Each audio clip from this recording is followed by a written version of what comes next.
And we are live. Welcome everybody to this week's Café Hangout. I am John Pollock along with Wai Ting. Welcome all to the Hangout. Beautiful, lovely. It's snowing outside. It is. What better place to hide out? It's the nice kind of snow that it looks nice when you look out the window, but it's also not piling up, so there's nothing to shovel either. It's just kind of disintegrating.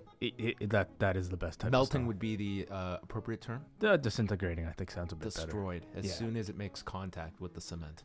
So it's a very Canadian day in this middle of February. It sure is. February. It's already February, Mr. Tan. We're pretty much mid-February now. It's not just February. Valentine's Day is tomorrow. Valentine's Day is tomorrow, so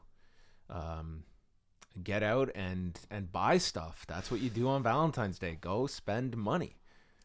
Because if you don't, means you're a bad person.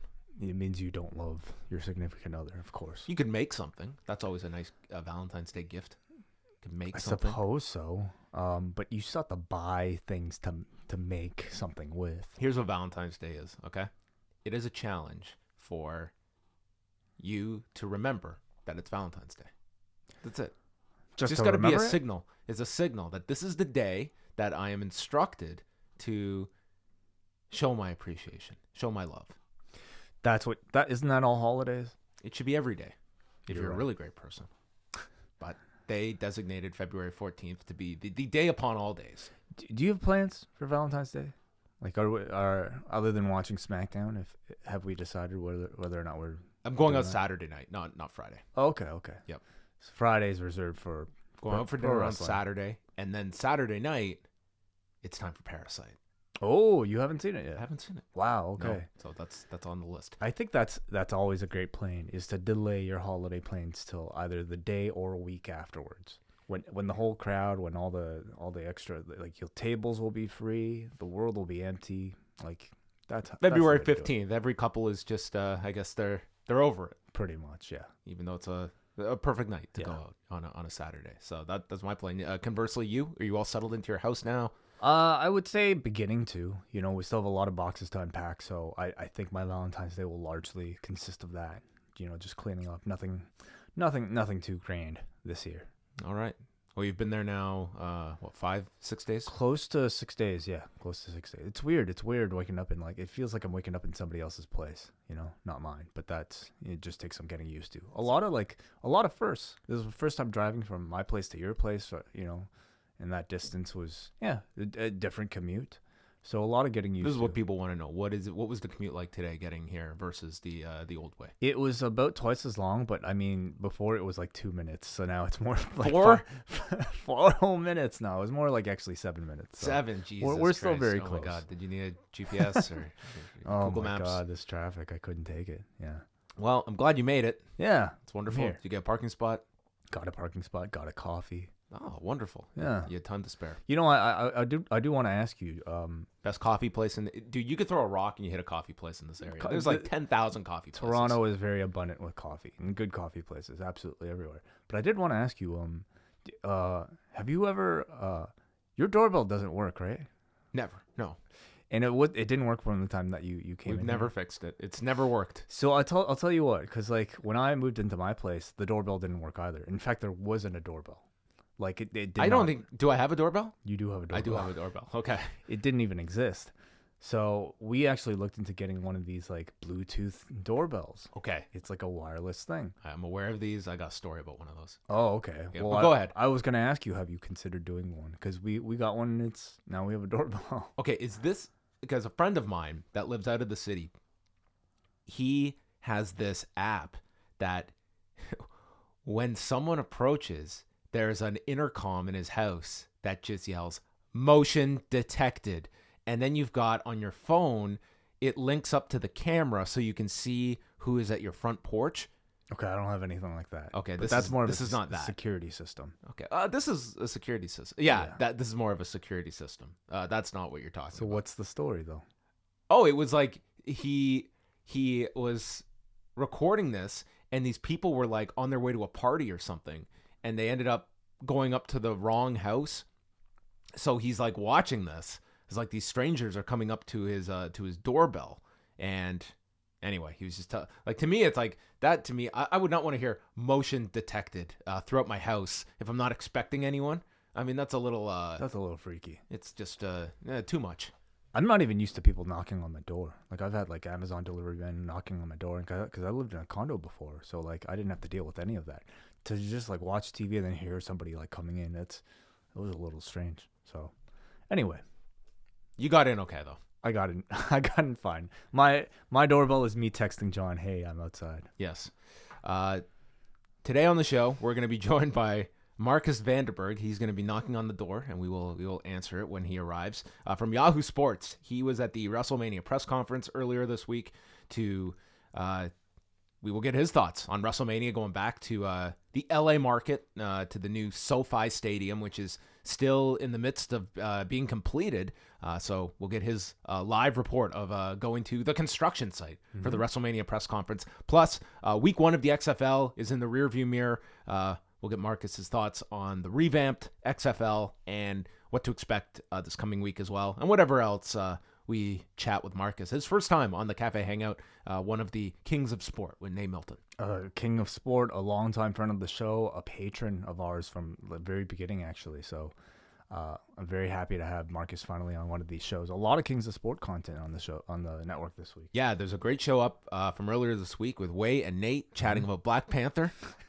I say great show. I haven't listened to it, but I've seen the feedback to it. It sounds phenomenal. I feel bad because like John, it's not like John wanted to not be on the show. He's just so swamped. And then all these people afterwards are like, I can't believe John hasn't watched this movie yet, man, blah, blah, blah. And I know that like the dude will watch it eventually, but he's just sworn with stuff. So don't bother him. Everybody. I just had nothing to do on Tuesday. I just sat back and I just sat in darkness because I had nothing, absolutely nothing to do. So the thing is, people really do care about your opinion. I don't know why. I appreciate that. I don't think I had a whole lot to it, but I will. You absolutely do. So. I'll do my best. I'll be back on the next one. For the next 10 minutes, though, we'll be taking your phone calls about anything that's going on in the world of combat sports, professional wrestling, boxing, MMA. Well, not so much boxing. I don't even know why I said that. I'm so used to saying, like, professional wrestling, boxing, and MMA from Fight Network. We can chat a little Deontay Wilder, Tyson Fury coming up on the 22nd. Sure.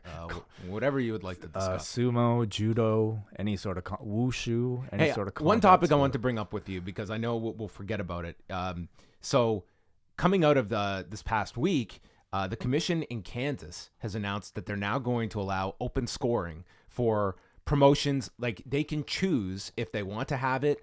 They can make it available for certain fights and not others. What is that? What is open scoring? So after each round, you would know the score. They would release. The fighters would know. The fighters can know, the corners can know, the fans can know, the broadcasters can know, or you could, like, certain people. Anyway, whatever. Mm-hmm. What is your thought just about that in general? And they're going to do this on the Invicta card on March the 6th. It would be really interesting to see the reaction because, I mean, in a case like, this past Saturday, the audience reaction would be massive once those scorecards were released between rounds. How would that affect the fighter's mentality? How would it affect, coaches, obviously?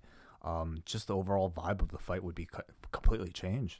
Because you would have had, after 2 rounds, it would have been, like, Jones won the second round on 2 scorecards. So you would have had 2 judges having the fight even and the other having Reyes up 2-0. Yeah, no matter what, I think, it would have been very vocal reaction. And how would that affect even a judge's, ability to, like, watch the rest of the fight? I'm 100% going to watch this Invicta card because I'm really curious to see. Like, we've seen it done in boxing. We've seen it done. Glory has done it as well. It's not like it's foreign to combat sports, but to mixed martial arts, this is pretty new territory. I'm intrigued to see it for all those reasons. You are talking, though, about, we are going to get bad scorecards. Mm-hmm. Like, when you're relying on humans to score fights, that is going to happen. And the alternative of you're going to get judges that are, if you see, for instance, like you score a round and you realize I got that one wrong. Mm-hmm. Is that in the back of your head? Like, I owe this guy one. I'm going to be watching this next round with a favorability towards fighter B that deep down, I know I probably got that round wrong. Mm-hmm. Like, there's all these questions that could be brought up as a result of this, but I want to see it happen. And they're doing it on, Invicta is a lower level promotion, see how this goes. There's clearly something that's not right about the system right now. So I think the experimentation to try to find a solution is not necessarily such a bad thing at all. Let's go to the phone lines. Our first phone call. Caller, you're on the air. Thank you for waiting for a while. What's going on? Hey guys. My name is Tyler, first time caller from Brooklyn. Hey, Tyler from Brooklyn. How's it going? Bear with me. I'm still under the fever, so if I cough, my bad. I'm sorry. No problem. Yeah, I just want. My question is, with AEW, it seems like everything is firing on cylinders now this year. Like they had a problem with like the Nightmare Collective, but they quickly ended that. And most of the like negative, like even with the women's stuff, as you can see with Nyla Rose and Rio, that match was great. Mm-hmm. It seems that everything's coming together. I'm seeing like NXT right now is not that much exciting. Like just all this momentum that AEW's having, and it feels like NXT is just kind of going through the motions. Like even though like I'm sure Tommaso Ciampa and Adam Cole's match is going to be great, I'm really cold on the feud because I feel there should be a next step for Ciampa. Like he was the best heel last year, and now it's like I'm ready for him to go for that next step. And I feel like him just winning the title again is just like we're doing the same thing again. So my question is probably like, what do you think NXT can do to make it like exciting again? Thanks, Tyler. Thank you, Tyler. I don't disagree with some of those critiques of the NXT product at the moment, that it is still very good wrestling that you're getting. To me, though, I was very happy on Wednesday's show that we got those Matt Riddle and Pete Dunne spots. Like where we got some personality pieces with those two. We got them outside of just the arena, and a show that is so largely done in the ring. Like we don't see backstage stuff. We don't get the level. Like look at Dynamite last night. There was a lot of wrestling on the show, but there was tons of out of the ring stuff with the promos that we were going over that you got from Britt Baker, from Santana. That I think with NXT, that's one area that not so concentrated on just bell-to-bell wrestling for 2 hours, and kind of allowing some of these personalities to develop a bit more. And also, I mean, it's not something where you can just snap your fingers and create that added buzz. AEW has it at the moment. To me, I think it's always kind of cyclical in that sometimes one promotion will be really hot and catch fire with the storyline, and other times it'll just be a bit of a lull. And I don't think it's crazy to say that, you know, NXT at the moment might be coming off of I would say maybe still the high point of Survivor Series and then still ending up right now in a bit of a lull. But it's not like it's at the point now where I think the show is worth abandoning. It's still a good like standard that is being maintained. It's just not the emotional peak of like, you know, some of their best storylines in the past. And I think that'll just take time to build. Once you get past this takeover, once you get past WrestleMania, perhaps you can introduce a story as big as, you know, who attacked Aleister Black, you know, beginning a different type of rivalry. I mean, we're also entering like a different era of NXT though, where guys aren't necessarily being cycled out the way they would have been in the past with the main roster. Like guys like Ciampa and Gargano, they're going to be sticking around for a long time. So you risk them kind of being a little bit stale if they don't evolve their characters. So that's another challenge that I think they have ahead of them. Yeah, I would say that I'm curious to see, like, once we get through TakeOver on Sunday, and then you have 6 weeks to build up to a big TakeOver again. And conversely, are there too many of these shows that they have to build to in such close proximity? Like we got a TakeOver in November. For all intents and purposes, that December 18th show was like a mini big show for them with Rhea Ripley's win. Then it's to Worlds Collide. Then it's to TakeOver several weeks later, and now another TakeOver as well. I mean, typically when you have those shows, it's like they're big things to build to in a short amount of time. But it does feel like it's almost to me, it's kind of I love this card on paper on Sunday.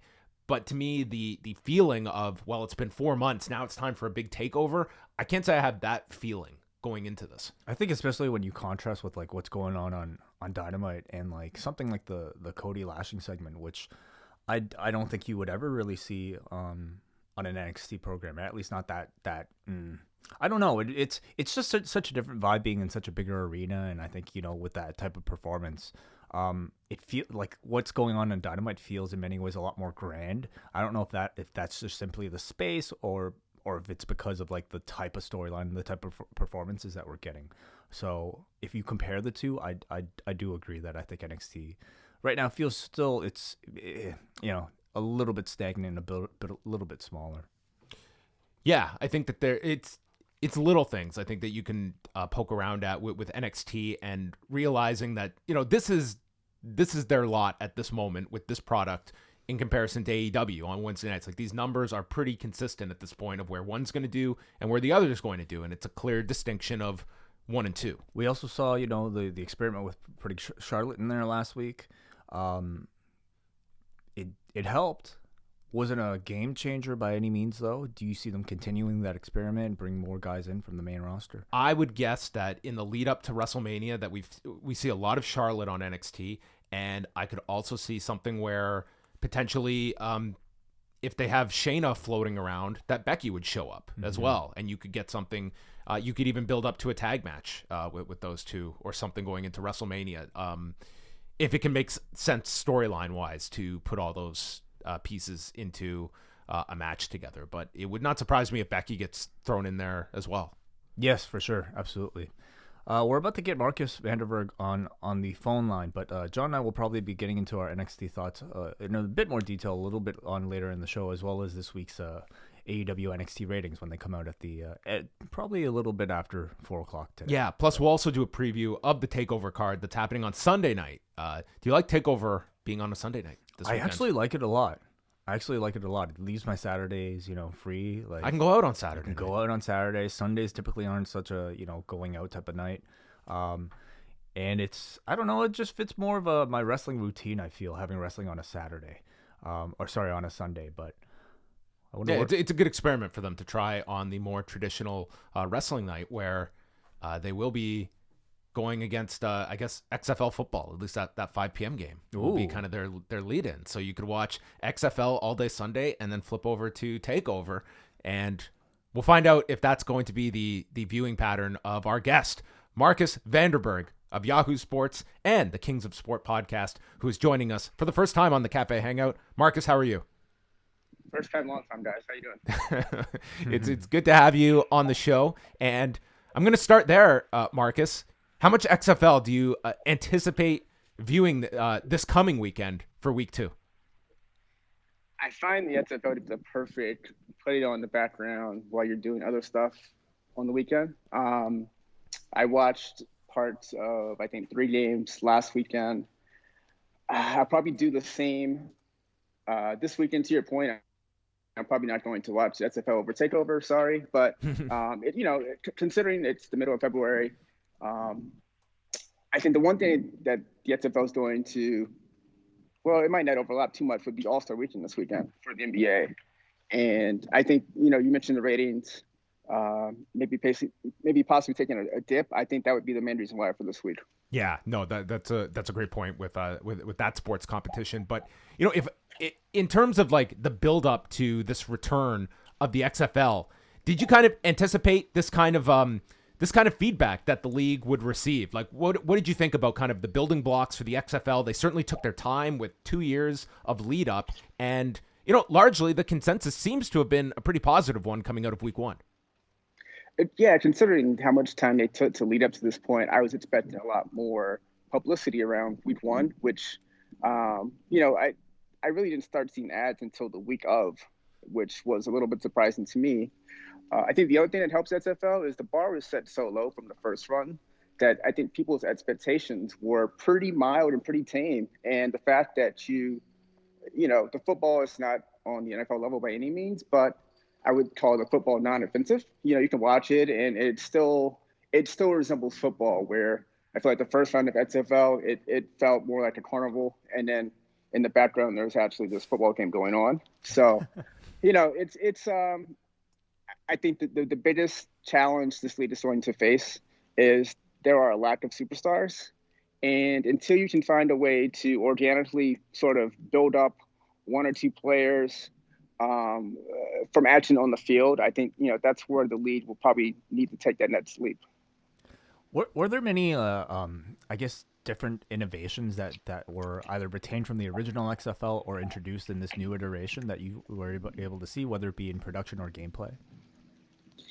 Uh, no, it even felt like, I mean, the rules are totally different. And production wise, it felt like the production, they were so ahead of things the first time around that there was nothing that caught my eye this past weekend, which, is a bad thing. It looked like football. And I think sometimes you don't want to overdo it. Sometimes you just don't want to overthink it. Just give us football, something that is familiar to people who are watching the NFL week in, week out. In terms of production, um, the biggest thing I noticed was the introduction of gambling into the scoreboard, the lower third. Mm-hmm. They, promoted the line, they promoted the over under. That's something the NFL would never allow the networks to do. So the fact that they're taking this risk with the XFL is great. I don't know what percentage of people are betting on the XFL. I think if you're betting on the XFL, then you probably have bigger issues in life. If you're betting on, players that you probably don't know, teams you really don't know. But the fact that if you were to bet, you could easily track how your bet was doing on the broadcast was great. So yeah, and I think sometimes less is more, and I think the XFL nailed that in terms of production. Philosophically, it just sounds entirely opposite from the original XFL. Like you said, Marcus, it felt like the first iteration of it was a lot more, I think, style over substance. And here, it's almost like they're stripping it completely back and delivering, a very bare bones, I mean, from all accounts, positively received football game. Yeah, and then even like sort of behind the scenes and sort of people might not notice, like they've really done a good job with diversity and inclusion. I mean, you have women referees, which wasn't a thing in the NFL, which isn't a thing now in the NFL. You see a lot more minority coaches on the sidelines for these games. So little stuff like that, where I think you would associate Vince McMahon as maybe this man who's not the most progressive when it comes to race and gender. With this lead, for example, he's really found a way to maybe let Oliver Luck, the commissioner, sort of do his thing and stay out of the way. And I think that stuff should be noted. And if ratings like tank by week 4, then you have the option that you can introduce the dream sequence where Vince McMahon wakes up and these first 4 weeks were all a nightmare, and now Vince McMahon's taking over with his 2001 vision. Oh, could you imagine? I was going to ask you guys. I mean, in terms of the lack of WWE influence, do you think we'll reach a point where if the ratings start to taint, where you might see a Roman Reigns in the booth calling a quarter? Or, I mean, they have so many former football players on that WWE roster that I think could naturally fit within the broadcast, that it wouldn't be too jarring for the non-wrestling fan, but the wrestling fan might want to tune in to hear Roman Reigns. Do you think we'll get to that point? I thought we were going to see more so the integration, especially on Fox last Friday night during SmackDown, because that to me would be the show that obviously this XFL has been promoted at an arm's distance from WWE. It is a far cry from the first version where it was just plastered over WWF broadcasts. So I would see SmackDown being the tool that I would try and integrate more of that promotion for.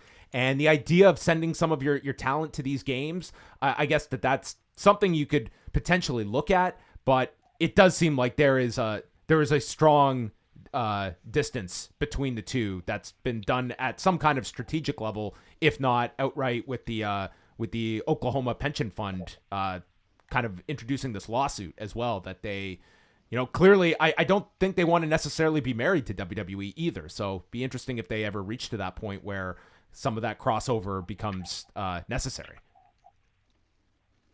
Yeah, I think the big thing for this league is make it to a second season, and that's been it's been one or done.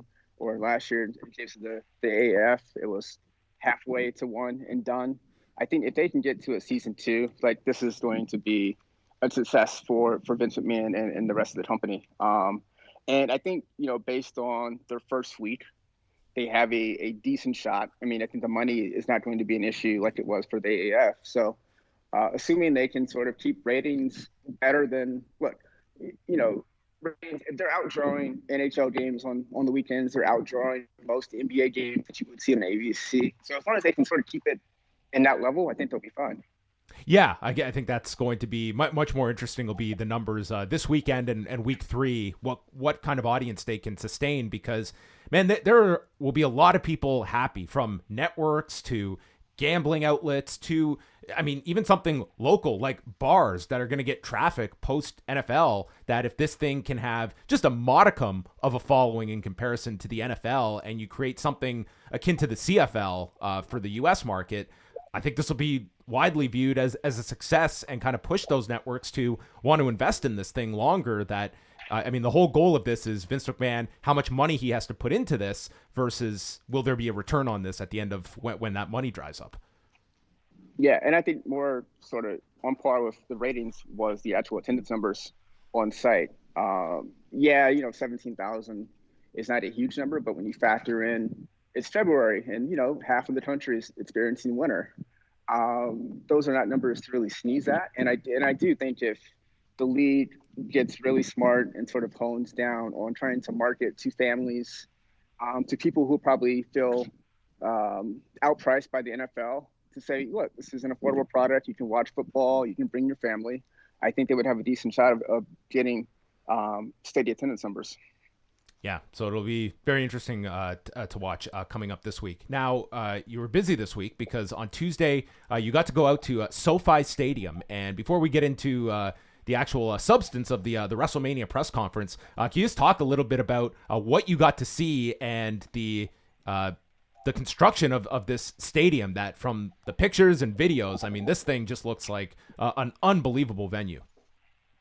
Yeah, this was my first visit to the stadium. I actually grew up right across the street from where they're building the stadium. So for me, watching this football stadium sort of construct the way it is, it's been a long time coming. This isn't the first time Inglewood has sort of been in the midst for a football stadium. It was supposed to happen in the 90s, and they were pretty close, and then things fell apart. So as someone who grew up in Inglewood, I think this stadium is going to have a huge impact on the city moving forward. As for the actual stadium, I mean, it is ridiculous. It is 85% done. In terms of the size, I feel like AT&T Stadium in Dallas is probably still bigger, but just in terms of the architecture of this thing and the way it stands out when you're sort of driving up to it, I mean, it's just phenomenal. We got to walk into like the main concourse area, which is obviously sort of construction. That's where the press conference was, and the backdrop was the football field. And on the field, which is still obviously under construction, they were in the process of setting up the scoreboard, which, of course, it's going to be this one-of-a-kind circular scoreboard that will be up and ready this summer. So, in terms of the stadium size and seating, I know there's been talk about football maybe in the 70,000 range. Personally, I don't see how they would get to 100,000. Just from what I could see, I mean, unless you really flood the floor with a lot of seats. But I think it's going to be there's going to be nothing like this in terms of a football stadium and a venue. How much media attention would you say this announcement has over, let's say, a SummerSlam announcement in LA? I would say, I mean, obviously more than SummerSlam, but I was kind of surprised there wasn't more media out on Tuesday. I'm not sure if that's because there was only 24-hour notice from the time, we got the email that said this press conference was on Tuesday. You had your locals, Mark Ramundi was there, Ryan Satin was there, and you had a couple local TV stations there. Arash Markazi, who broke the story from LA Times, he was also there. It just didn't feel like it was this difference. That's not to say, the WrestleMania card. I mean, this WrestleMania will have any problem selling out, because I think it will. But I feel like with Los Angeles in particular, there's so many things going on in this city that something like this maybe goes under the radar until it's actually time to have the card. Yeah, what's like, Marcus, you've been to several of these, and I mean, just in terms of the potential for tourists coming for this WrestleMania next year, I mean, this has got to be kind of on the the high end side. Like, this is a tremendous location, I would say, for tourists to come, and just all the accompanying shows that are going to come with a WrestleMania week. Yeah, and if you're coming to Los Angeles, you should be warned that WrestleMania is in Inglewood, and the rest of the festivities for the WWE is taking place in downtown Los Angeles, which I would say on a good day is probably 45 minutes away with traffic. Oh boy, God, wow. Yeah, so I think that's going to be, especially how when it comes time to start booking some of these independent shows, I'm curious to see where they end up, because Southern California is a pretty large place, and you can sort of label yourself as being having a show in Los Angeles when in fact it's not anywhere close to Los Angeles. So in terms of that sense, I'm not sure how LA is built to handle all these shows. The downtown area where SmackDown and Raw and NXT is pretty built up in terms of hotel developments and restaurants and stuff, but it's going to be a trek on Sunday getting to the stadium. And I guess the good thing is you have a full season of football to figure out how people get to Rams and Chargers games, because I think that'll be key in terms of how people get to WrestleMania in 2021. In terms, was it officially stated that all, like, a Hall of Fame, Raw, SmackDown, NXT, that's all going to be at the Staples Center? Yes, that's official. And then the access will be in the Convention Center, which is next door to Staples Center.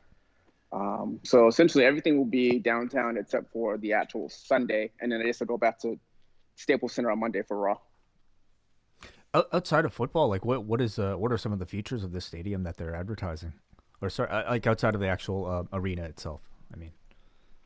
Oh, within the actual building? Yeah. One interesting note is like 42% of the seating is considered premium. And I think that is definitely, and I don't know if this is going to be one of those things where premium seating goes into effect for football games, and for wrestling events, it's sort of you're on your own when it comes to concessions and stuff. But this is really going to be, I think, one of those stadiums that caters towards a certain clientele, a certain VIP audience, a certain audience that has a lot of money to spend. I haven't heard too much in terms of what inside the stadium's offering in terms of like concessions and experiences like that. But, do know that a majority of the seats are either going to be some type of suite setup or some type of concession area where, you have people sort of coming to you to take the orders and whatnot. Now, in terms of this past Tuesday, any notable comments from, whether it be Stephanie McMahon, Roman Reigns, Becky Lynch, people that were on hand there? What was kind of your vibe just from the media scrums that were going on?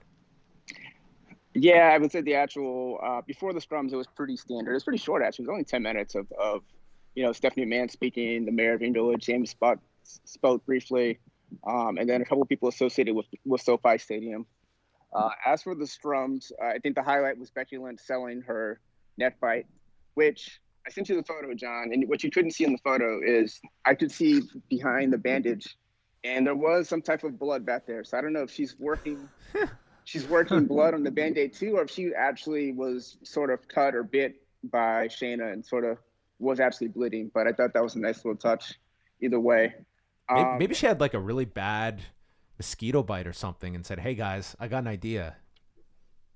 And we got our angle on Monday. I don't know. I would love to know the fascinating behind the scenes of that angle. I will say, just seeing some of the responses, Stephanie McMahon was in peak robotic corporate Stephanie McMahon mode. I mean, she is like, she's barely human in some of these like interactions. She has these answers like, you better wake up pretty early in the morning to get something past Stephanie McMahon, because she is ready for any question. Yeah, she is. It's not my first time interacting with her, but it's sort of like a challenge. And I think Becky on the character side is the same way. She doesn't break character much, so trying to get a actual answer out of her is a bit of a challenge. The same way it is to sort of get a non-corporate speak answer out of Stephanie. You're a good person to ask, Marcus, about that. Like, does that hinder certain media coverage, or do you think that like the non-wrestling outlets that are covering an event like this kind of take this at face value, that this is WWE, these are characters playing characters, or Like, I've always maintained that I feel that like there's a level of media out there that they just don't want to bother with stuff when it's just you're not going to get a lot of substance. You're going to get Becky Lynch in this form, for instance. Yeah, I think for me, it is not ideal if you're set up with this interview and you're getting someone who's only in character. That is not great for what I need to do. And I think Roman was a good mix. Like, Roman was definitely playing Roman Reigns in some sense, but I think for certain guys like Mark Ramundi, he knew that Mark knew his stuff, and he would maybe sort of take more time with his answers and sort of break out of that. I think he might have asked Roman the question about a possible Rock Roman Reigns match at WrestleMania 37 next year, which I think, because of the size of the stadium and the fact that it's in LA, it feels like if The Rock has one more match in him, this would be the time and place to do it. Or do the Hall of Fame next year, or both together. I mean, the match obviously comes with the difficulties of, with whatever projects he has going on, the physical aspect of that. But Hall of Fame, to me, if there's a year to do it next year, makes a lot of sense. And also kind of, a year from now, that could actually be like the on-screen introduction of Simone Johnson as their, she's obviously going to be someone that they are going to promote as this kind of like prospect and the fourth generation from the family as well. And maybe that's your way to sort of get The Rock out of a match doing real stuff. I mean, have her team with his daughter, and she does majority of the work. He does a hot tag, and you sort of call it a day. But I think on some level, whether it's Hall of Fame or a match or even appearance, I think we got to see The Rock at WrestleMania next year. I did love the back-to-back answers from Roman Reigns where he was asked about facing Goldberg or The Fiend at WrestleMania, and he said how he'd like to face The Fiend because he's about guys that are in the locker room and building these guys up, and The Fiend's put all this work into this character, so that would be his preference, to face The Fiend at WrestleMania. And then, how about The Rock next year? Down to do The Rock. Yeah. Well, it's family. The man sees money. He sees much more money in a Rock match than, I guess, a Goldberg match at WrestleMania. What have you thought so far? I mean, we have over a month and a half to go, but the initial building blocks for this year's WrestleMania, what have been your impressions coming out of the Rumble? It feels a little flat overall. I'm going into WrestleMania, and I'm excited about going to WrestleMania, but in terms of what the card might be on paper when it's, April, it feels like it's a little down from previous years.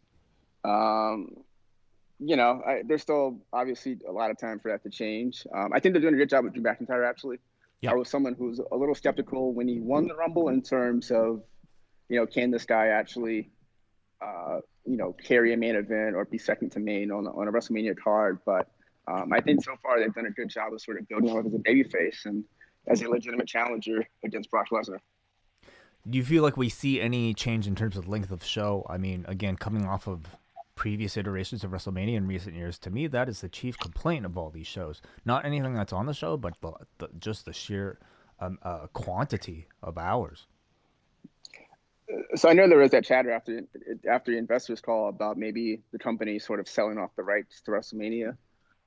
If that meant having a strict time limit on WrestleMania, I would be all in favor of WrestleMania moving to a Fox or to another OTT that actually has a time limit. Because to your point, it is a drag to sit through these shows. And, I don't want to be the person who complains about, WrestleMania is no fun to go to in person. But I am really concerned about, going to Tampa in April. That is going to be not a cool environment. So, when you're sitting out in the sun for 4, 5, 6 hours, it does take a toll on you. So I would be in favor of a 2-hour pre-show, a 4-hour main card, and just cap it at 6 hours and sort of call it a night. And, it's not the streaming platform that I would guess would be the potential landing spot. But I mean, we've seen the effect over the last year that ESPN Plus has had with the UFC. And I mean, they make those shows quick. Like the ESPN Plus exclusive shows, it is like fight. Like they are not dragging stuff out. And it's, to me, a much more digestible UFC product that, they would have cards. I mean, they still do, that can go hours and hours. And it would be very curious, the point you bring up about the potential of WrestleMania or other big pay-per-views landing on another service if they kind of want to steer the reins and make it a more compact show. I think that would do a lot of good. Yeah, and I think I would be curious if they got to that point where they sold off to ESPN Plus. I would be curious about the price point of like what they would try to charge for a WrestleMania, considering it's been 6 years since they've had to charge a full price in theory. I mean, you can still buy WrestleMania on pay-per-view, but those numbers are probably pretty small. Would a fan want to spend $50 to order WrestleMania this year when they've sort of been accustomed to getting it on the network for $9.99 a month? Probably not. And then the question becomes, would WrestleMania end up on the network after, let's say, 30 days? Would people just sort of wait or find other ways to watch the show? So I think, whatever decision they do make, they need to probably think really carefully about sort of outpricing their audience who might not be accustomed to spending the money again. Last thing from me, Marcus, was at the end of Kings of Sport. I thought you, Nate, and Chris from LA, you guys had this fantastic discussion about Kobe Bryant, and I thought all of you guys brought up some like really fascinating points, and I just wanted some of your thoughts about being where you are. I mean, have you ever seen such a response to a celebrity passing? I mean, in your lifetime, and what is kind of the mood? I know that's a kind of overarching question, but this many weeks later, the impact of just the news coverage and those that have been really affected by Kobe Bryant's passing. I think the closest comparison would be Michael Jackson, which was 2009. Yeah. And I was back in Los Angeles for that one. Sort of remember where I was when I read the news. The thing with Michael, though, he died. There wasn't the same sort of negative reaction when it came to his accusations that sort of came up in his life, the way the Kobe Bryant stuff opened up pretty quickly. I think it is part of his story. And I do think if Kobe Bryant were still alive, he would acknowledge, if you're going to tell my story, this is a huge chapter of it. And it's not something that you can sort of just erase from history. And it feels like, and maybe it's just because people are grieving or people are still trying to come to terms with his death, but it feels like there is this revisionist history of what Kobe Bryant experienced and went through with this rape allegation. So the mood in the city, it's still a little weird. His impact, not only in Los Angeles, but across the world, surprised me a little bit. I thought, figuring in LA, of course, he would be a huge story, but just to hear some of the stories across the country and across the world of his impact and how people were grieving his death surprised me some. So, I think it's always going to sort of never be real just because of the way he died and how it happened. During the press conference, someone did ask, like, hey, does the WB have any plans to sort of acknowledge Kobe Bryant next year at WrestleMania, which I thought was a little soon to ask the question, but I think that just shows you like the sort of impact he has. I mean, Kobe had no association with WWE. He was never, mentioned, or who knows if he was actually a fan, but it feels like any sort of big event now, if you're coming to Los Angeles, there's going to be sort of like this pressure to sort of acknowledge Kobe Bryant and sort of his life and everyone else who died in a helicopter crash. Yeah, I mean, Dana White explained, the fact he was an investor in the company, but that's how they kicked off the pay-per-view on Saturday, was having a moment of silence for all 9 of the people that passed away. I mean, it's just such an enormous story, and I really enjoyed the discussion that the 3 of you had at the end of the show. I definitely encourage people to check out the Kings of Sport and all of Marcus's great work. And Marcus, where can you direct people to check out the Kings of Sport, your work at Yahoo, and anything else you'd like to mention? At kingsofsport.com, we have a episode, as John mentioned, with Chris Ely that came out earlier this week. And Chris barely made it to this show. I mean, man, but at the sound of him at the beginning of the show, I didn't think he was going to make it, but what a trooper. Yeah, Chris live from Las Vegas, who was in the middle of hangovers. You can find me on social media at Marco Will, MarCoWill. Why are you at Marco Will? I've always wanted to ask. So I had a friend in high school who called me Marco, which I guess was her version of Marcus. It was just short. And then William is my middle name. So I just sort of combined the No two, way. like way back when. You and I are connected, Marco. Oh, same middle name. Oh. William all the way. Yeah, so I sort of combined the two, and it's been one of those names I've had, or one of those street names I've had for years and years now. Man, all right. Well, it's shorter than typing my full name. That would be pretty obnoxious to have my full name as my Twitter handle. So I settled on Marco Webb because it's a little shorter. MWV. There you go. The man himself. Well, Marcus, thanks so much for jumping on with us, and we'll see you down in Tampa, WrestleMania week. See you guys in Tampa, man. Appreciate it. Awesome. Thank you. Thanks, Marcus. That was Marcus Vanderberg of Yahoo Sports, and do check out the Kings of Sport, good friends of the show, great friends of the show, Nate Milton and Marcus Vanderberg, who do a great job, and Marcus, also a father to young Simba. Yes, that is right. Yes. Let's go back to the phone lines right now. All right, let's do some calls. This person had to call back because we didn't have time for him earlier, but now we have plenty of time. Our man Neil, what's going on? I don't mind. That was a perfectly lovely conversation there. I was just listening to Marcus, very interesting guy, lots of insights. Wai, I'm very glad to hear the worst of your move is done with. I've been there myself. It can be a lot to deal with, even when you feel like you don't have a ton of stuff. Absolutely. So, yeah. Neil, you sound like a guy that just has endless friends, though, that would want to help you out. Like, do you have one enemy in this world? Enemy? Well, there was one person in work I didn't get along with very well once, but that's the only person I could think of. Clearly an issue with them, not with you, Neil. I can't imagine anyone having a crossword with you. I absolutely can promise it was an issue with them. Yeah. But Wai, I hope like me, you'll find unpacking a lot easier than packing. Certainly. Yes. Yeah. Absolutely. Is. Just a couple of quick observations. Something I ordinarily wouldn't have paid a great deal of attention to, certainly this time last year, was Tuesday's All Japan show. Yeah. I watched largely because of the special post-ProRes, John, that you and WH recorded after attending the All Japan show in early January. I believe you were visiting relatives at that point in the trip, Wai. Yes.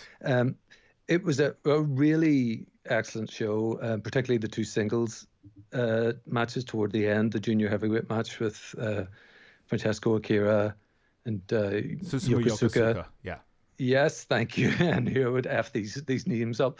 And the Triple Crown match with Miyahara and Aoyagi. I'm gonna give a go at that.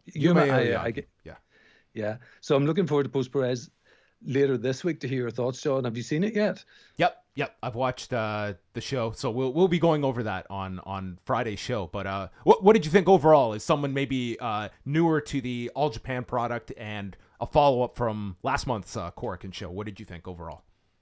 Very, very good indeed. Yeah, I mean, nothing below 3 and a bit stars, I would say. And as I've already mentioned, those two singles matches stood out for me, and the tag championship match as well. I'm still a neophyte to the promotion, so I'm not that familiar with the storylines or if they really have them even, or some of the characters involved. But just in-ring action wise, really terrific. Now's a really good time, like, to jump on. Like, you've got their next Korakuen show is in March 23rd, and they're going to be doing Kento Miyahara and Suwama, and then that takes you into the Champion Carnival, which is a great jumping on point just to get into the tournament. That's kind of the story for from April until May 5th. And they've got some really interesting names in the carnival this year. The big one being Harry Smith, who for years I've thought this guy would be such a great addition to the All Japan heavyweight division. And now it looks like he's coming in. Takeshi Sugiura is coming over from Noah. And then you've got your stalwarts like Miyahara, Shuji Ishikawa.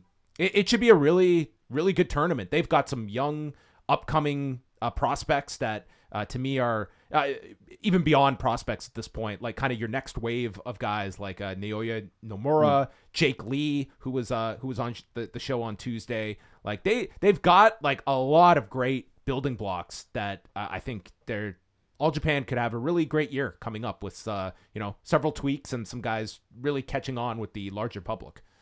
Definitely, yeah, and they've certainly caught my attention lately, I must say. And I also just I would like to say that yours and Nate's Black Panther review was really excellent this week. I mean, you were missed, John. Don't get me wrong, but who better to step in than Nate? And his episode of Thunderstruck last weekend was also awesome. But John, I expect the next MCU review to be about 4 hours long or so, as you have to give your extensive thoughts on Ragnarok and Black Panther at the beginning. Yeah, I don't know how you're going to manage it. I don't know how I'm going to watch all these movies, but I will. No, I don't. I will try. Just a quick question to finish, if I can. Any plans for you guys to go to Wrestle Dynasty or Dynasty in August? Obviously, it's hold on a second. The card. First of all, that in itself you just brought up, I think, a really an interesting point of contention. Do you say Dynasty or Dynasty? Dynasty is how it's pronounced in the UK and Ireland. Yeah. Oh, is it? Chris Charlton was asking about this on Twitter this week, Oh. and it was like a dead tie. Really? I've never heard Dynasty before. It's a European, I guess, North American thing.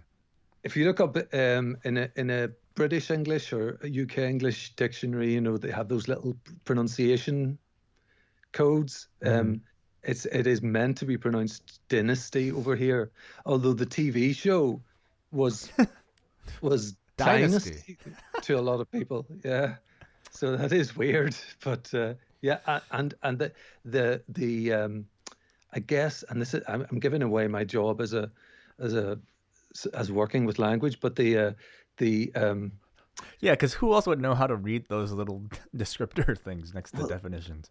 Yeah, I did have to learn to do that. The adjectival form would be dynastic with the die. So I asked the right guy evidently about the proper pronunciation. Hey, if I don't pay for my Dynasty. bill, am I going to be accused of din and dash? Jeez. Well, the pronunciation we will leave to the experts out there. In terms of going to it, I would say highly unlikely given it's SummerSlam weekend, so that's already a pretty packed weekend going on. Although not as packed as last year when we had SummerSlam here in Toronto with the G1 finishing that weekend. I mean, could you imagine Wrestle Dynasty at the same time? Well, they couldn't be doing both at the same time, but you catch my drift. Yeah, although I do hear from Up Next that Braden and Davey are considering going separately to both different shows. Braden to TakeOver and Dynasty. Braden might be going to Dynasty, and we're adopting Dynasty. Yeah, I've decided. Dynasty is way more fun to say. So I hear. So yeah. You'll be saying it's oh god, we're past that time, but you would have been saying it's 8:30 25 minutes ago soon. Although that's 4, isn't it, Way? I have no idea. But yeah, that's kind of where we're at right now. Unlikely, perhaps, but who knows? Things may always change by the time the summer comes around. So thank you for the call as always, Neil. Thank you, Neil. Nice to hear from you. Thank you, guys. Take care. Some quick thoughts on NXT Way. Okay. I thought it was a good show. I think, like, our previous caller said, perhaps not as hot of a show, not as must-see of a show at the moment.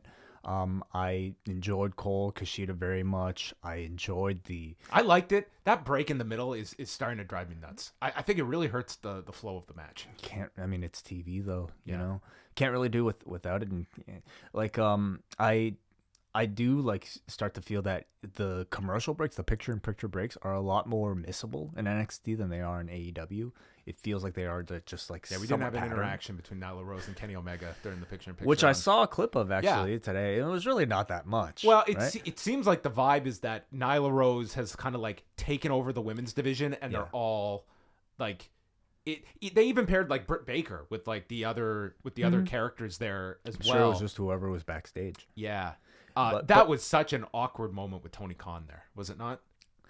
It was awkward because I think Tony Khan himself is a bit of an awkward on-screen performer, and he probably realizes that. But it was just more meant to show that, the promoter going to shake the hand, and the champion wants nothing to do with him. And I found it interesting. Kenny was really just, to me, positioned in that there to to seem like the overseer of the women's division, which he on screen to my knowledge He hasn't doesn't really play that on hasn't the been show. acknowledged as that person. Yeah. Yeah. But Anyway, that's kind of the story. It's like the division versus Nyla Rose is kind of what I took from that. But getting back to NXT. The Matt Riddle, Pete Dunne segment, I think they were really interesting in theory.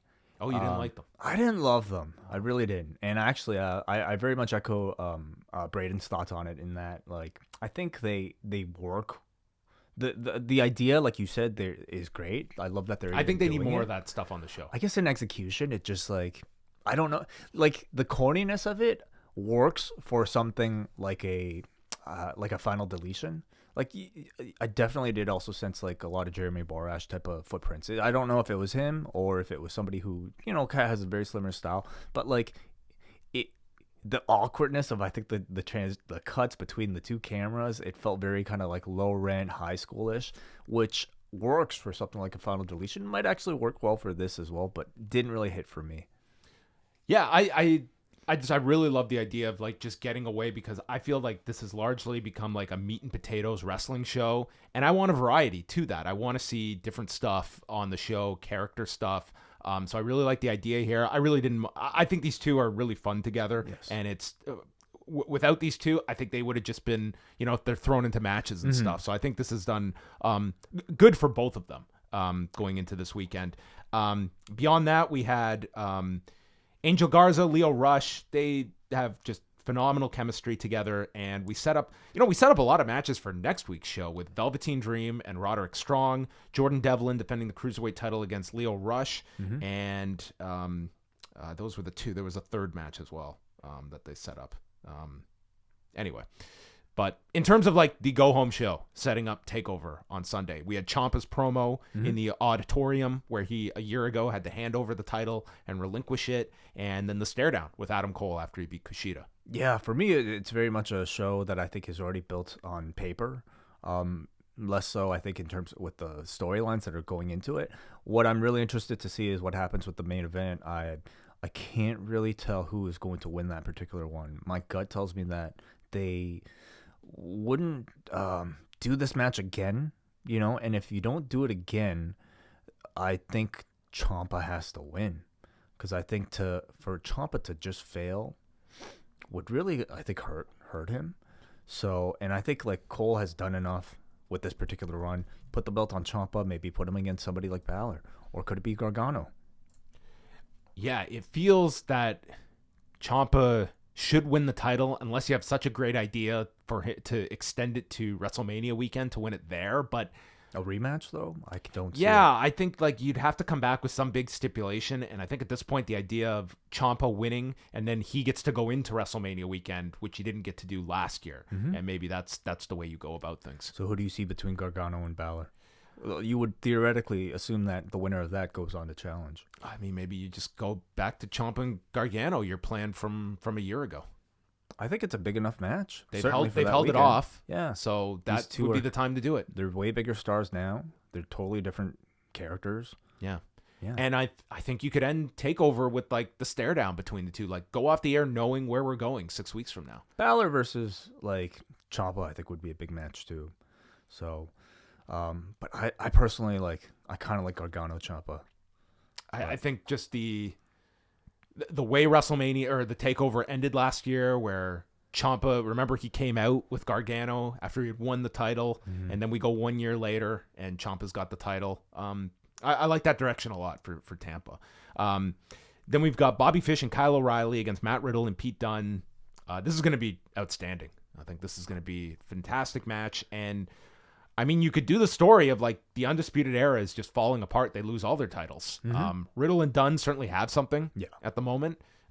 Could be a time to do that. And after watching that main event last night, I really hope they it's not just a throwaway match on TV. I really do want to see Kyle O'Reilly Kushida again.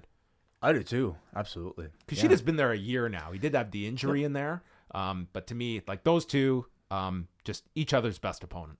I agree. I think hopefully I don't know if he'll really have a spot on the Mania card. Kushida. Yeah. I just I don't know if there's enough time to get him hot enough for a role like that. I kind of see his time like being after WrestleMania once all your other storylines are kind of wrapped up.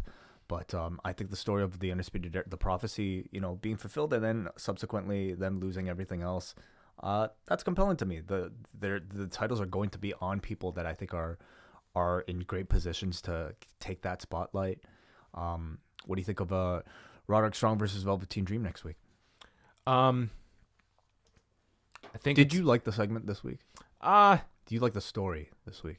I think the people are into it. I didn't think it was like the.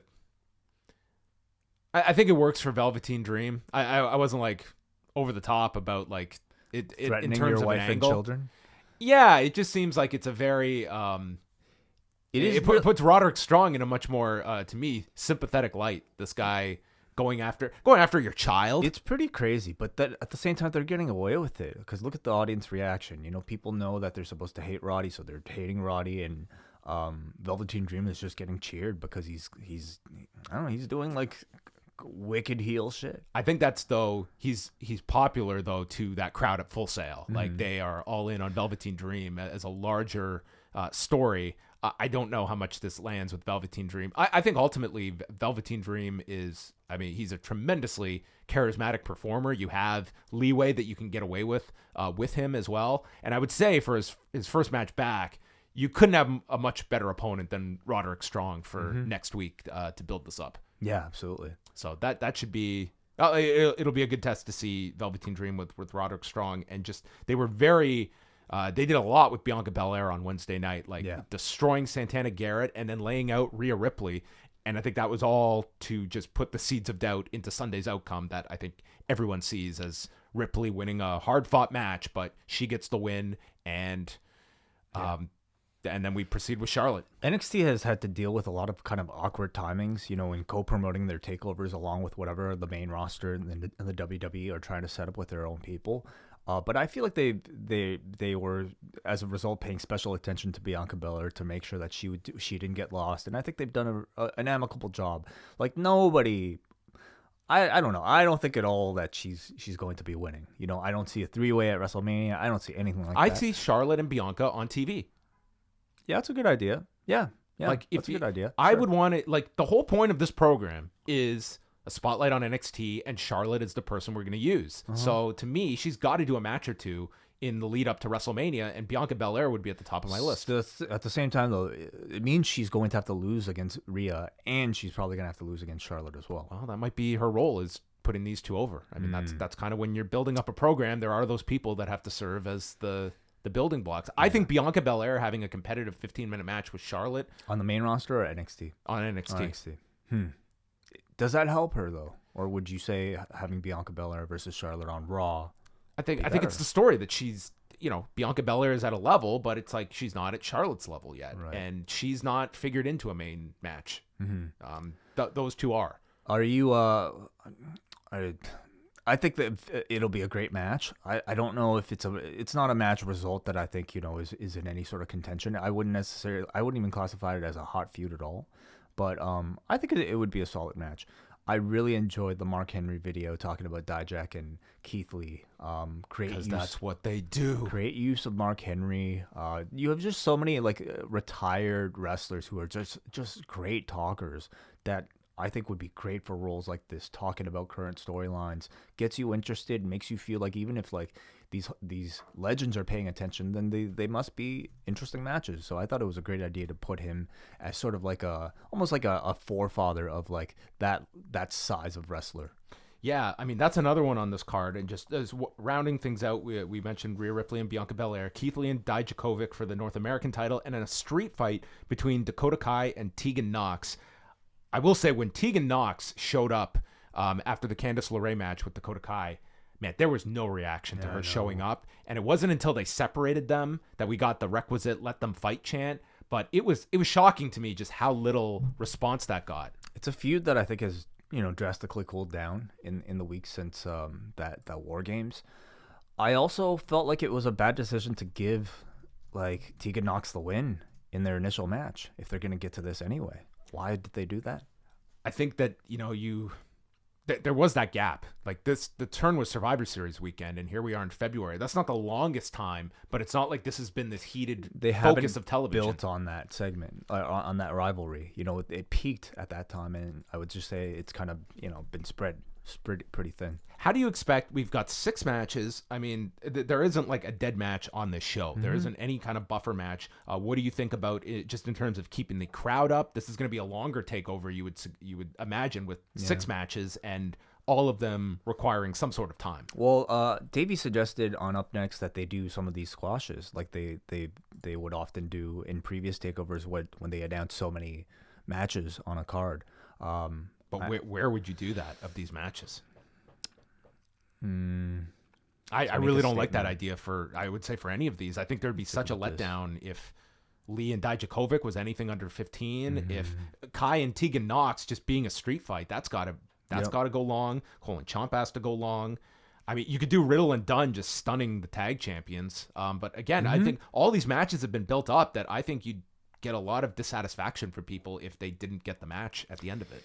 It's true, but I think that's also a sacrifice you make. We went through the same thing with who was it, Riddle and Ono.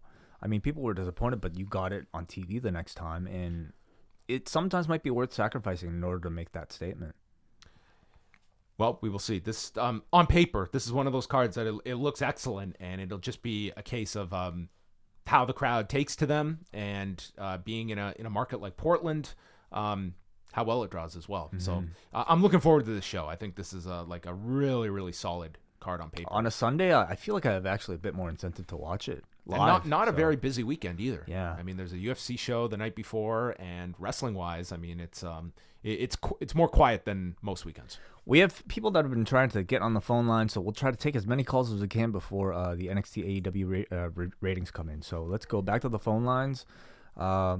Caller, thank you for making it on the air. What's on your mind? Hello. What's up, man? How are you? I'm sorry. Oh, you made it. Wow. Oh, how are you guys? I'm very well. We're better now that you've called in. High praise. Thank you. I just wanted to call and say Phil Chertok owes me an apology for that my Reyes pick last week. Well, Dominic Reyes lost. All 3 judges agreed. Not in my eyes. Not in my eyes, bro. Well, your eyes aren't as important as those 3 judges. I mean, are you saying you disagreed with Joe Solis? I disagree. Yeah, absolutely. Joe Solis more than Solis. Come on, a joke. You know what, ridiculous, man. Brandon wrote in the chat room when you guys were talking about like All Japan. He said, "Is it post Perez? Perez."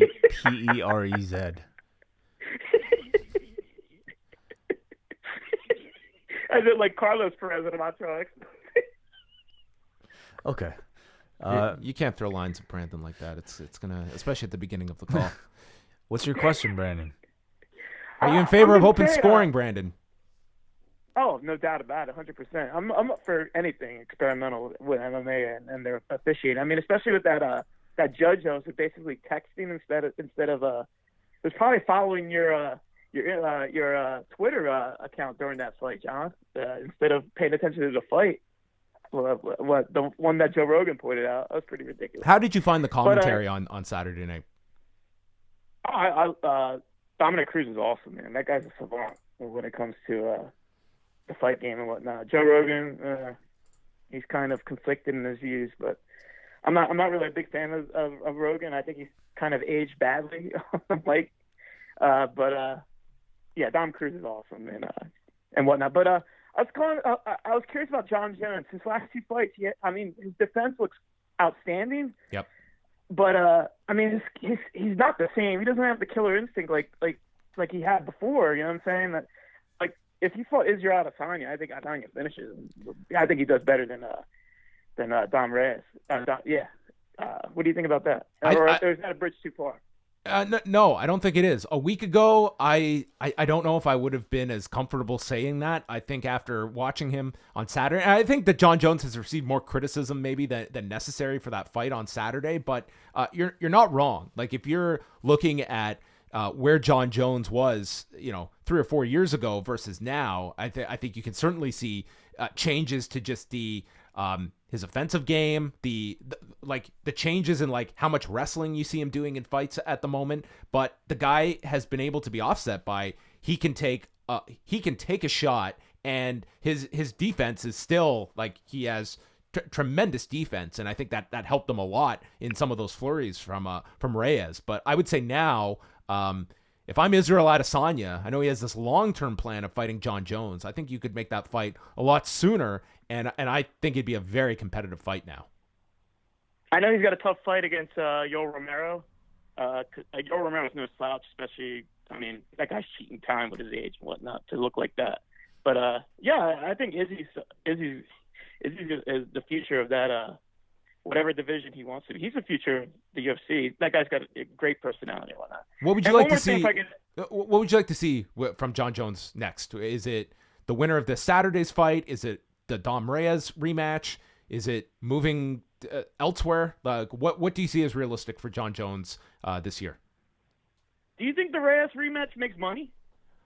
I don't know if it would be an enormous fight, but that's the fight I really want to see. I agree with you 100%.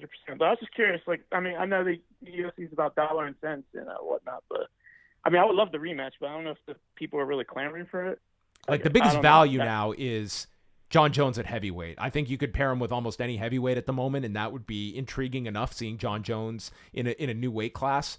But I would say that, that also comes with, if he moves up to heavyweight, he's not going to be dealing with guys that have better conditioning than most of your than a John Jones. Like, his conditioning, I think, significantly helped him in those later rounds. You move up to heavyweight, and save for a Cormier or a Miocic, I think most of those heavyweights, they're going to fade as John Jones gets into those later rounds.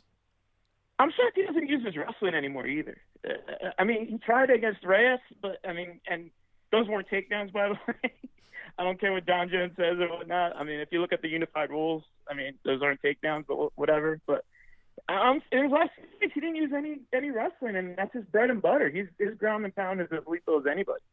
Yeah, and we saw that in the Thiago Santos fight as well. I think that's definitely a trend now we've seen with his wrestling.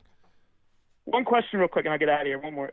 Jeff Cobb, that video, his for whatever his inset promo for his that was awesome, dude.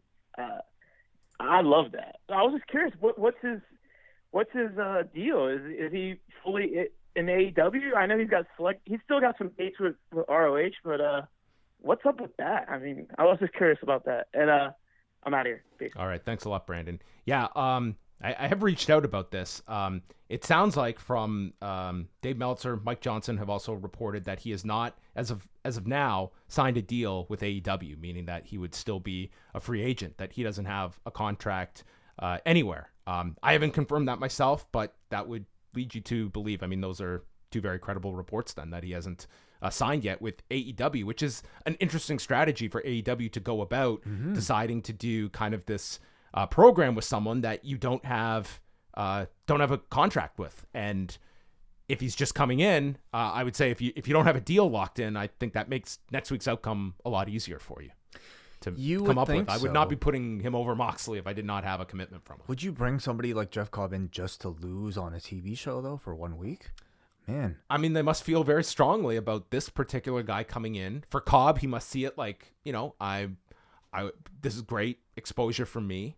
To lose on national TV? Potentially. I mean, yeah. I don't think like the idea of losing a match, it's like harms your marketability. Mm-hmm. Right. For him, he's probably looking at it that, hey, I'm kind of the talk of wrestling today, that I showed up on AEW unexpectedly. I'm gonna have this big match with Jon Moxley on TNT, and that increases my value.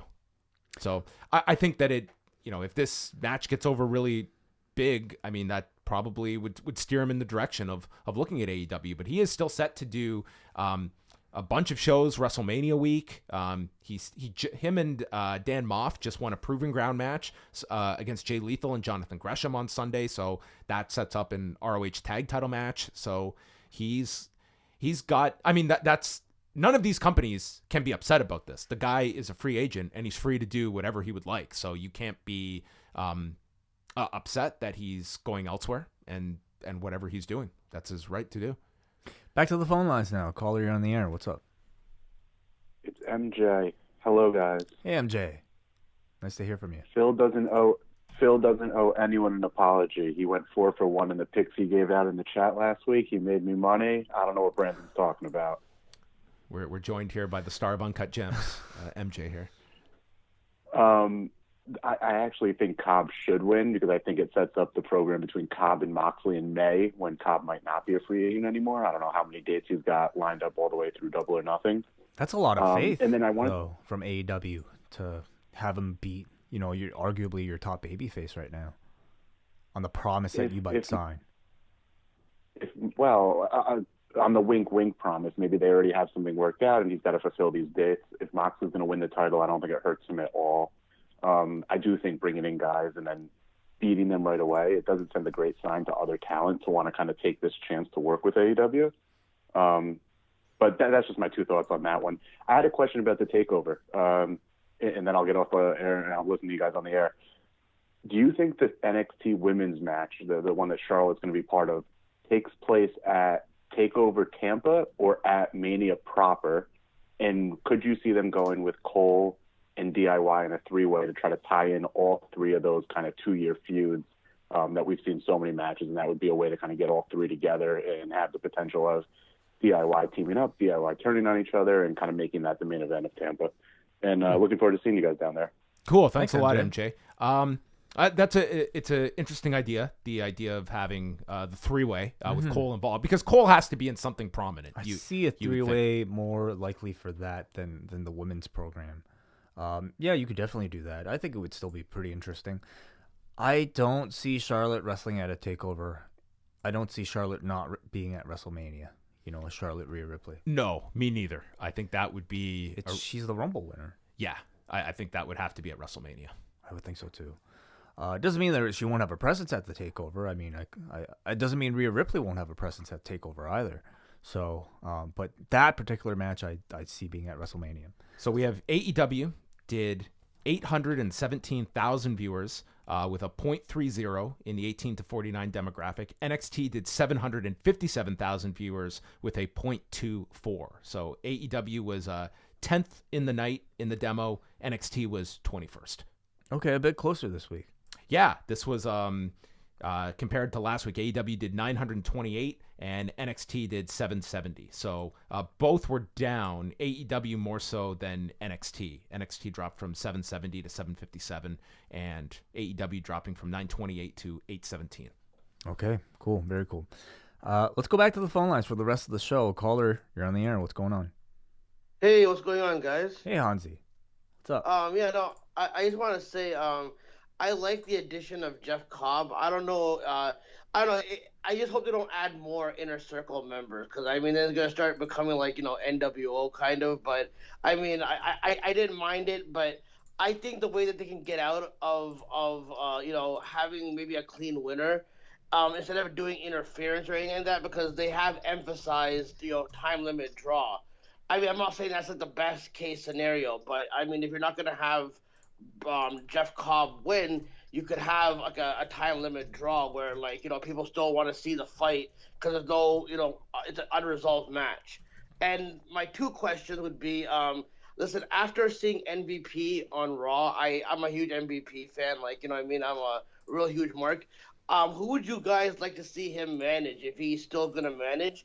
And the second question, and I'll let you guys go, is how many matches do you anticipate being on WrestleMania from NXT portion? Do you think there'll be a couple of title matches? I think the NXT title will be defended at Mania, and I think it'll be Gargano and Ciampa. I'll take your comments off the air. Thanks for taking my call, guys. I appreciate it. Thank you, Hansi.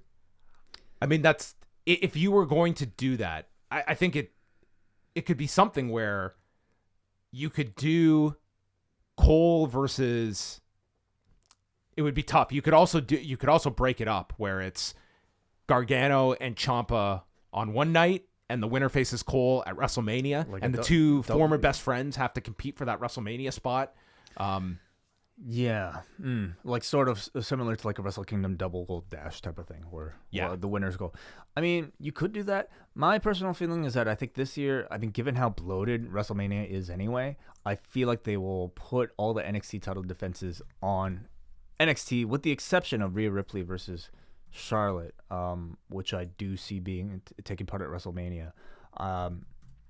That's my sense. I think to have, like, you only have so many hours of TV content and so many belts that you have to fit on anyway. I see less reason to, like, have 2 NXT title defenses across the 2 nights.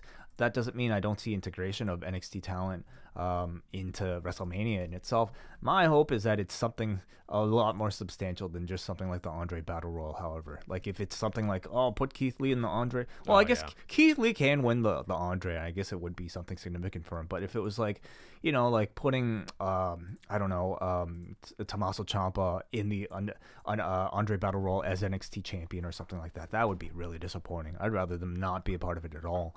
So I see integration, but I can't really see like 2 NXT title defenses across both nights.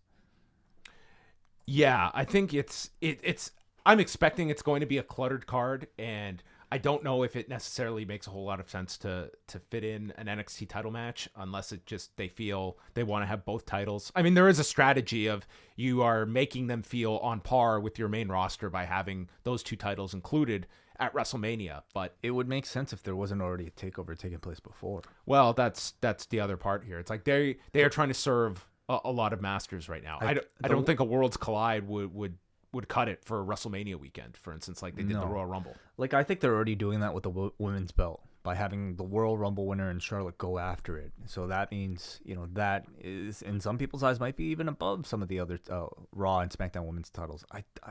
I mean, to try to do the same with the NXT men's title on the same show might be just a little bit too much for me.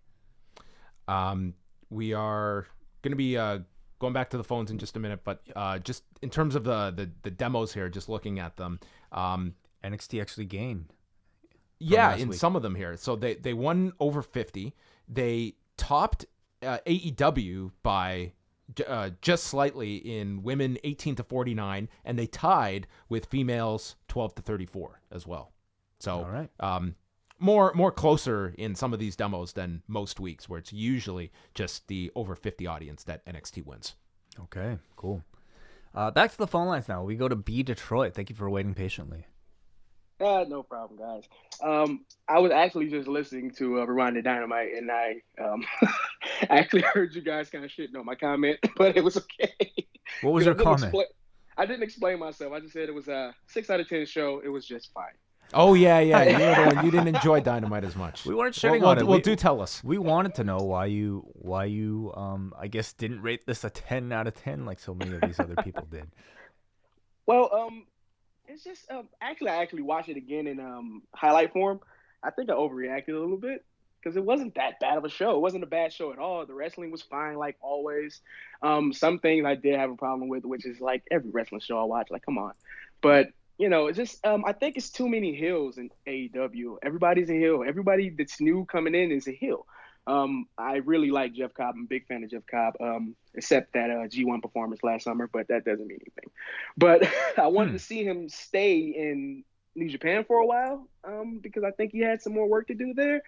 But, yeah, it was like Jeff Cobb coming in a heel, Sammy Guevara losing to Dustin, which I think Vince's booking would have actually worked last night because, Guevara going over Dustin at home, and Guevara never wins. So I think Vince's booking would have actually really benefited Sammy Guevara last night. Just some minor things I had a problem with, but none of the shows last night were perfect top to bottom. Yeah, I think I was nitpicking a little bit. I think the wounds were still fresh, and I was just nitpicking. Well, we just wanted to hear your perspective, especially if it's different. We welcome the discussion. I mean, definitely. Is it? Do I necessarily also like agree that NXT maybe has too many heels? As far as new introductions, perhaps anytime they introduce a name, it tends to be, I suppose, like somebody that is opposing a major babyface. But it's like isn't that just serialized television? You have your hero go up against new challenges every single time, and we have our heroes. We have our established set, whether it be between a Cody or John Moxley, or the Bucks or Riho, and they beat one challenger, and then in comes somebody brand new for them to face. Isn't that just a epidemic of like a storytelling? Yeah, I mean it essentially turns it into a CW superhero show, but that's just how things go. But when it comes to Jeff Cobb coming in, then like the Butcher Bunny and the Blade came in, they're heels, and they're both the Butcher Bunny, but they're jobbers now. But I just don't want Cobb to lose next week. He's already booked against Mox. The Lucha Bros have a tag match next week. Are they going to lose? Like, it's so many questions I have, and I think that might have tiered my judgment of the whole show. Okay, well, thank you for your thoughts as always. We always appreciate the feedback. Nope. Oh yeah, you guys have a good one. All right, you too. Yeah, I would say, like, just on top of that, it's that, some of the baby faces that, I mean, have really hit in AEW. Like, when you talk about the key ones being Cody and John Moxley, but Riho, I mean, Dustin Rhodes. I mean, granted, Wednesday night was, in Austin, Texas, but I mean, that guy was just so universally loved.